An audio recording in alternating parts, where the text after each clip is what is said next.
Japan, and now I'm a researcher there. And today I want to talk about NLP in FinTech application.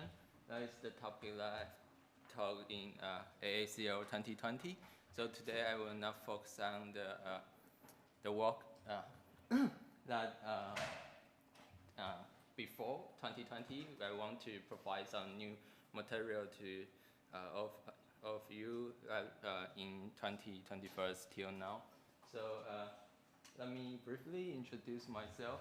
I graduated from economic and finance before, and I got PhD degree in from NLP lab.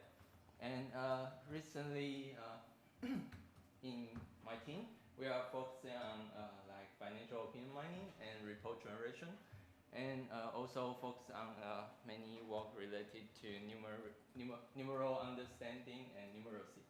And now we recently we tried to link all of them to FinTech for social good. That is, instead of seeking alpha, we want to try to doing different things that to think about what FinNLP can help for social good. So, and we organize several events every year, like FinNLP workshop at NLP and HKI, and FinWeb workshop at the Web Conference. So I think we will keep this workshop next year. And so if you are interested in, about the news, you can join us. And here is the mail. You can join our mail list. I will share the news to all of you.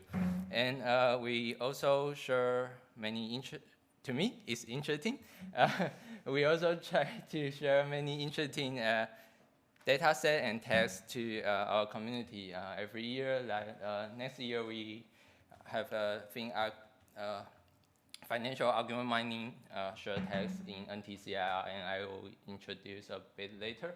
And also, I got several awards in FinTech and legal tech competition.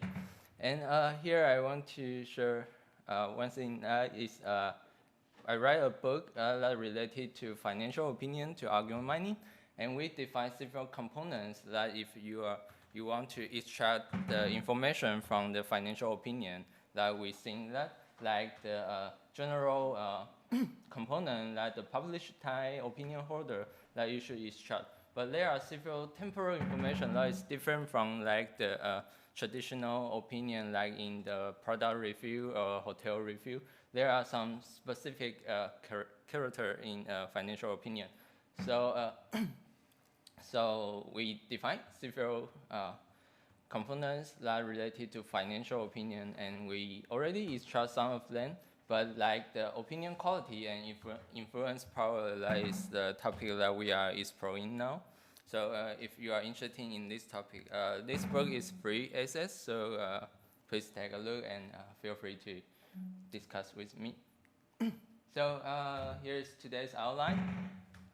First, as I say, NLP in FinTech application, I have a tutorial before in AACO. So you can get the material via this link. And I also provide a tutorial that focus on financial opinion mining in last year in NLP. So we also share the material here. So you can see the material from this link. And today I want to focus on the present. That is what FinNLP communities are doing now, and what's the new topic in our community. And also, I want to share the future that in our mind, that is an important topic, that is FinTech for social good. But because our research is focused on NLP, so we write down a research agenda from NLP perspective. And so recently we tried to explore two topics. The first one is investor education. The second one is impact investment. So today I will focus on the highlighted part in the following talk. So let's talk about the past at Princeton. So in finance and economic studies, in the past they use keyword-based to perform some index construction, like use sentiment. This is the famous work published in Journal of Finance, that they use keyword-based dictionary to construct a sentiment index and find that sentiment will influence several kinds of like companies' performance in the future. And also in 2060, there is I think this is the other famous index, like Economic Policy Uncertainty Index. And they also use keyword-based methods to construct the index that reflect the economic policy uncertainty of governments. And recently, many researchers in finance and economics, they try to use some topic model and some methods in NLP community we used before. So like LDA and SVD, they try to improve their methods. Instead of only use keyword-based methods, they try to capture the semantic meanings. So here are some recent work that they use text data and use LDA to the FOMC transcription, and also use the SVD methods to evaluate the surprise of the central bank's script. So that's what the past and the present in financial and economic community. And so I want to talk about is what FinNLP can help to improve their research results. Like if they find that some important keyword-based features is can provide explainable or predictability to some macroeconomic index, and can we improve that with NLP methods? And in our previous work, we tried to construct a noise-free economic policy uncertainty index. And we find that after we remove several noise from the keyword-based, from the article pool selected by keyword-based methods, and we can improve the explainability and also improve the predictability of the economic policy uncertainty index. And the other thing is that we try to extract some novel feature that cannot be extracted by the keyword-based methods. Like we try to evaluate whether the crowd's investment suggestion is expert-like, whether they use expert-like sentence. But you can imagine that professionals and crowd investors using different words. So if we use keyword-based method, it's hard to capture this kind of semantic or stylized features. So we try to construct a classifier that based on the stylistic and semantic of the sentence, and try to identify whether the crowd investor used the expert sentence in their opinion. And we find that in this way, we can identify some important opinion or the expert opinion. And we find that this kind of, the more expert sentence in their posts, the higher quality their posts are. So we find that this kind of posts will lead to the higher profit and contain a lower risk for if you follow their investment suggestions. And let's talk about what FinNLP community is doing in the past and present. And so, as we know that seeking alpha is very fancy task. So there are many work try to construct a end-to-end market information prediction model. And like here, before we try to predict stock market, stock movement, and in some recent work try to predict the Bitcoins or NFTs price, and also they try to design the text in different way. Instead of predict the stock movement, they try to perform the bubble detection test. And also we are now not only use textual data, but use multimodal data like NFT. There are some pictures. So that's what our community now trying to do in the market information prediction. And about information extraction, in the past, we try to extract the numeral information from crowd investors, like their price target and their support and resistance, price level. So that's a kind of a fine ground opinion from the crowd investor. Instead of only the bullish, bearish opinion, that kind of sentiment information, we try to capture more fine ground information from their opinion. And recently, what other researchers try to extract is like the financial table information, and also try to extract the numeric entity from the SBRL tagging. That is the tagging schema used in U.S. security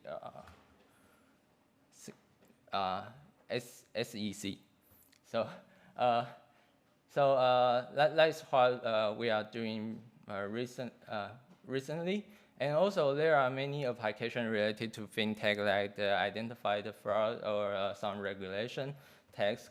And so that's the overall pictures of how recently people is doing for FinNLP and FinTech application. And so now I want to share our idea about how to apply FinNLP for social good. And we point out two directions. The first one is investor education, and the second one is about impact investment.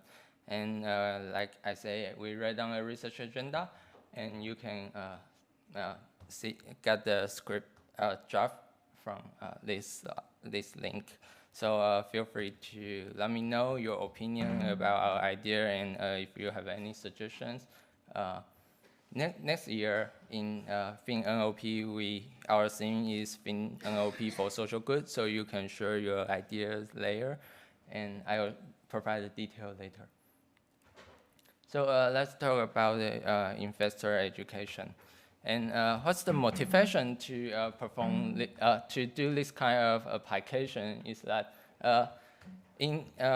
with the development of FinTech industry, now we are improve the financial inclusion, and more and more common people can use financial service now, like via their mobile.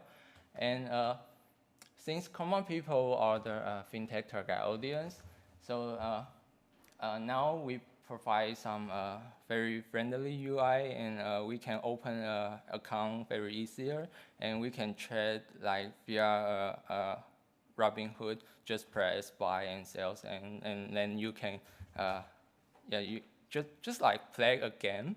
Yeah, you can just buy and sell after 1 minute like that. And so let's think about some risk behind the financial inclusion. And there are some statistics based on from some research. And the first one is that I think everybody know 80-20 is a rule. And based on the statistic, 80% of individual investors will only get profit and loss balance outcome, or maybe they will lose a lot of money. So is that a good idea to let them to trade very easier and like just play a game or gambling?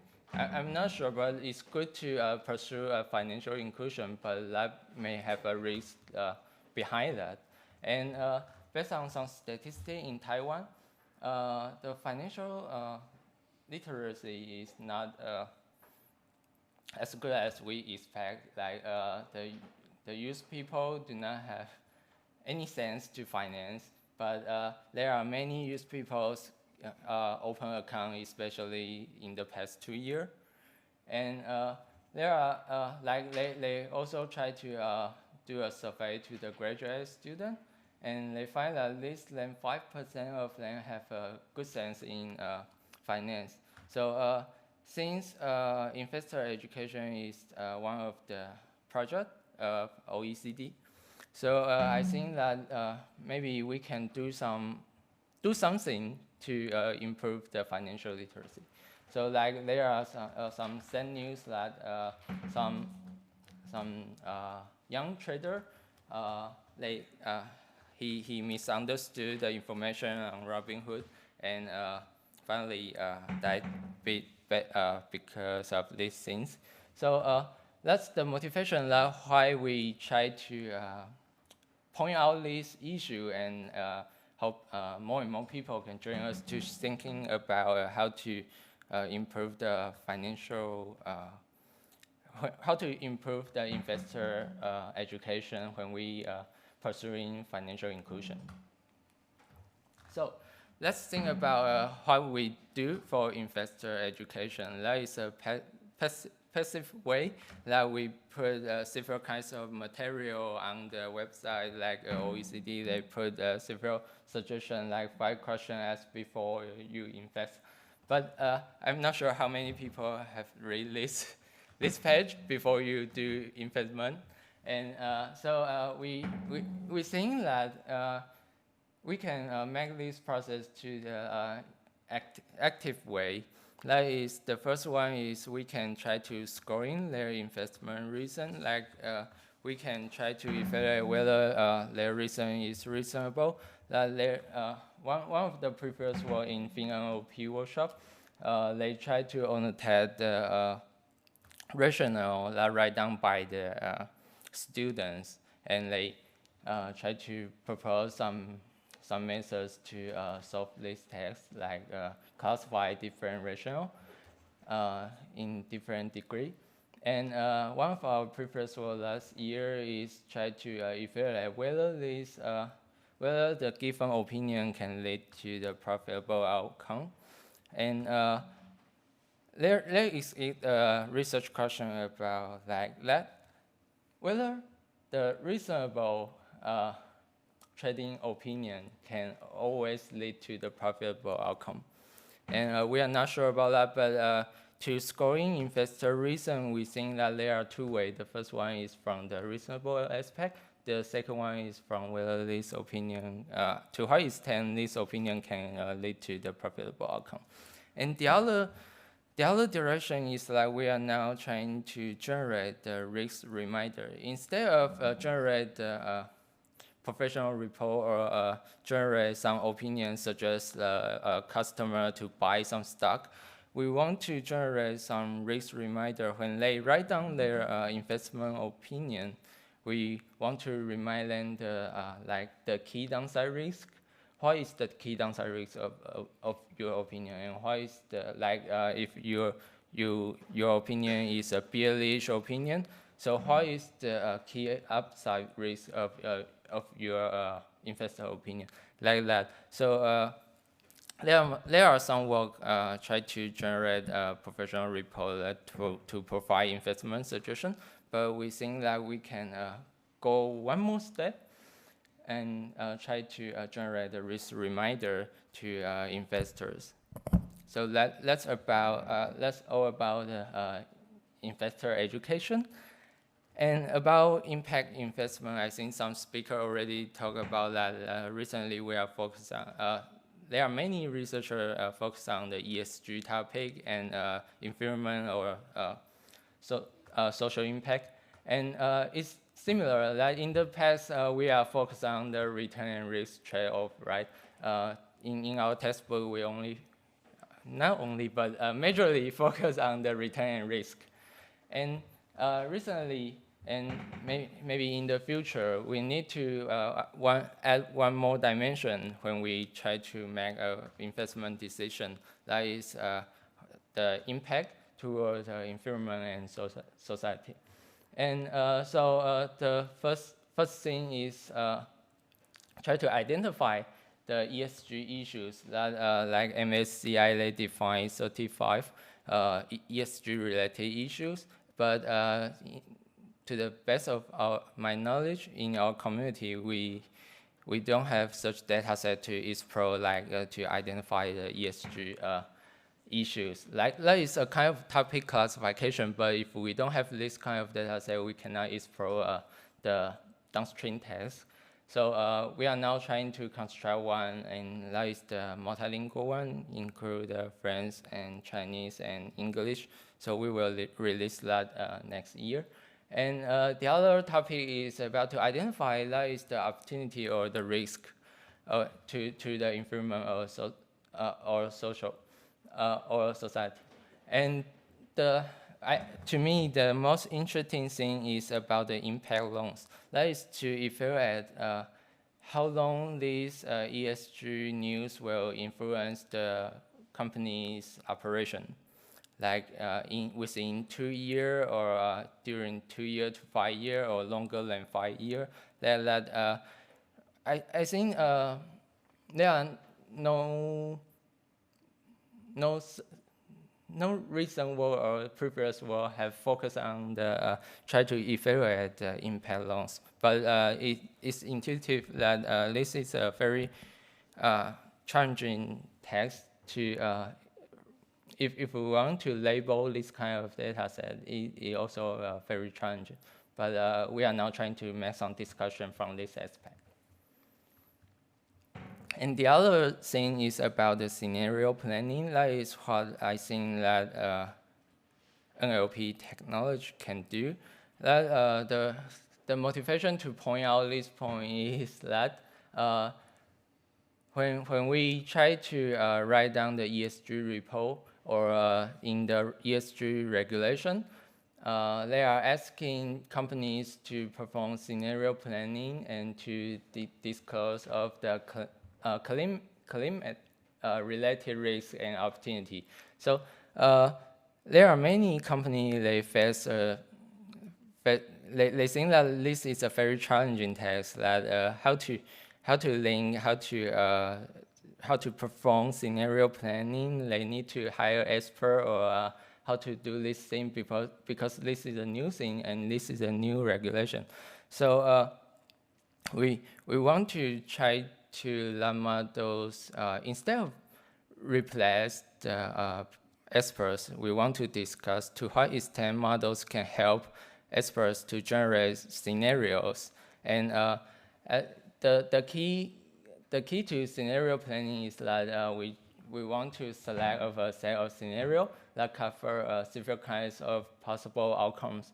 So how to doing that is discussed. There are some related work, maybe storytelling is a kind of related work, but in financial domain, there are a few work talking about the scenario planning to generate some possible scenario instead of only predict predict the stock movement or something like that.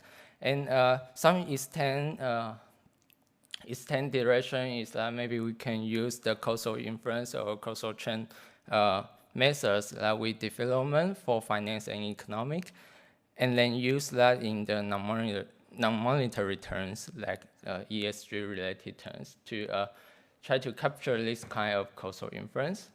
And also we can further extend the scenario planning to the multi-ending scenario generation. That is, instead of only given a news, predict the stock movement, predict the ending of next time's day, maybe we should try to generate some scenario. If something happens, the stock price will rise. If something happens, the stock price will not change. If something happens, the stock price will fall down. Like that. I think that is one of the possible directions to explore scenario planning, and we are now doing something like that. So let me conclude what we are now doing. About the future of FinTech, FinNLP, I think that there are two directions that worth to discuss and explore. And the first one is, as I say, investor education, and we can try to score in the opinion. And there are some research questions like whether the reasonable opinion will lead to the profitable result, but which part should we focus on? And also the risk reminder and how to evaluate, because recently we only focus on the things that happens. So we evaluate based on the history price or history events. But how to evaluate the scenario or the risk reminder if that is not happen? And also, the other topic is the impact investment. And to me, the most interest is not the topic classification, but the impact loans estimation. Like the event's impact may be expired. So how long will this event influence the market company's operation? And the other is the scenario planning. And we are now exploring a multi-ending scenario. And so there are some material like the book we write and the research agenda we write. So if you are interested, please take a look and feel free to discuss with me. And I would also like to share some our next step with you about opinion scoring. We hold an NTCIR shared text, and we want to solve the opinion scoring text by argument mining notion. That is, we want to capture some fine-grained argument mining components and then try to link that with the Fox-Team skill. So in next year, we propose two texts. The first one is argument-based sentiment detection. Like the premise should be positive and negative, but the claim should be bullish or bearish. So what kind of premise will lead to the bullish claim? We want to try to form opinions in the argument graph. So we try to identify the premise and claim and also identify the sentiment. And the other thing is that when we read the social media discussion thread, we can find that there are some attack like disagree opinion and some support opinion to the original post. Like in this case, there are some opinion, some reply that support the original post, and some reply that attack the original post. So we want to discuss this kind of argument relationship between the crowd investors' opinions. We think that this kind of feature can help us to evaluate the original post. And also in 2024, we plan to focus on the temporal information, that is the inference period and the validity period of the claim, like that. And finally, we think that this kind of features can help us to evaluate the opinion, like to score the opinion or rank the opinions. And this is the last slide. I want to share some event that we will hold next year with you. And here's the mail list. Please join us to explore this text. And in next year, the web conference, we will hold FinWeb workshop. And in this workshop, we try to, we will propose a shared text that related to the disaggregate numeral detection. That is a kind of misinformation, but we focus on the numeral part. And in the FinNLP workshop in HKI and also in ENLP, our theme is FinNLP for social good. We want our community to try to figure out how FinNLP can help in social good. And we propose a shared text that is the ESG issue identification. And as I mentioned in FinR shared text in NTCIR, we propose the argument-based sentiment detection and the support attack argumentative relation detection text. And we will also share the dataset with our community. And finally, as the SIG-IR social media chair for next year, so I want to share our tweet with you. Please follow us at SIG-IR Conf. And the deadline of submitting your paper to SIG-IR is the end of January next year. So hope we can see you in Taiwan next year. So I think we're just getting started to explore the issues that I point out, and I hope some of you can join us if you are interested in that. And you can get today's material via this link. So thank you. That is today's talk.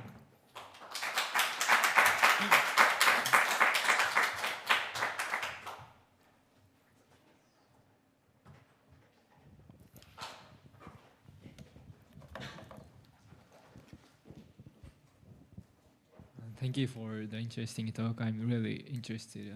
I have questions on impact investing, and yeah, there's this saying that impact, it could be the new axis for portfolio optimization in addition to risk return, right?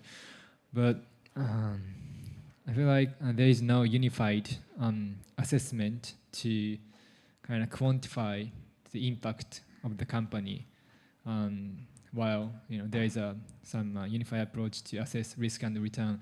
So how do you go about quantifying this impact, or other way around? I mean, how do you go about this impact? Yeah, that's a good question. And we are also trying to figure out how MSCI experts to identify like the impact loans of the each event, and also how they scoring their the impact of different issues in based on different industry. That like MSCI's ESG team, they have released a guideline to discuss how they scoring the how they provide the ESG score to the company in different industry. Like this table, they try to identify, like they try to provide different weight to different issues, and when you change the industry, the weight and the issues may change. And at this time, we still don't understand how they like give the 10% to certain issue and like 1% to certain issue. They do not write down that, but they provide some guideline about how they evaluate the impact and how they scoring how they provide the ESG score to the company. That is the topics that we write down here. The first one is to identify the ESG issue of the news related to this company, and also try to identify the opportunity or risk. They have the formulation to calculate to provide a different way to the opportunity and risk. And finally, there is the interesting task. Because I don't have friends in MSCI company, so I'm not sure how they evaluate the impact loans. But we are now trying to let the students in Department of Finance to try to annotate the impact loans based on their guideline. And we want to see to how extent these students can get a high agreement or a low agreement, or why, or how to get a high agreement to the impact loans. We want to discuss from this aspect, because I think that yes, in both financial economic community, they are trying to add ESG information to the investment or in the regulation, but there are many things that are still like machine learning model is a black box. So I think different companies have different policy to evaluate the score, the ESG score of each company. So yeah, so we are now just trying to follow their guideline and try to figure out how machine can help in this direction. Okay, thank you so much. Actually, I have one more question if the time is allowed. But about the scenario planning, is this task text-to-text task, or what kind of task is this scenario planning trying to solve? Yeah, actually, to generate the risk reminder is a kind of scenario planning. Like we are not predicting the outcome, because like this risk may not happen in the future, but this is the possible scenario that if you you join market based on your opinion, you need to pay attention to some downside risk that may happen. So I think we try to generate this kind of things, and instead of only doing the classification test, because you know that recently generation model performs well, and some common sense is also things included in the large pre-trained language model. So we think that to generate the risk reminder is possible text. And yeah, we have some experiment, and our results shows that like the same company may have the same downside risk in very long-term period, and also like in the company in the same industry may face the same risk. And so if we have a few expert write a risk reminder, we can perform good in this kind of task. Thank you.